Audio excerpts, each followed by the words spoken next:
প্রতিষ্ঠার এই পূর্ণ অনুষ্ঠান। ভার্চুয়াল মাধ্যমে অনুষ্ঠানগুলি দেখার জন্য লগ ইন করুন জগন্নাথধামদীঘা.com। জগন্নাথ দেবের অপার মহিমায় নবনির্মিত এই তীর্থক্ষেত্রই হোক জনমানসের মিলন ক্ষেত্র।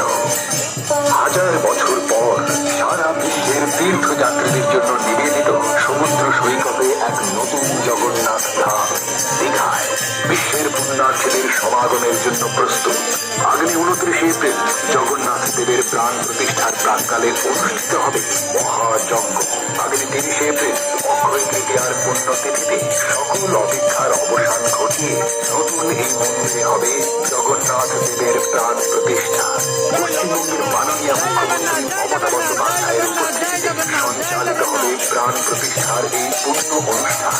ভার্চুয়াল মাধ্যমে অনুষ্ঠানগুলি দেখার জন্য লগ ইন করুন জগন্নাথধামদীঘা.com। জগন্নাথ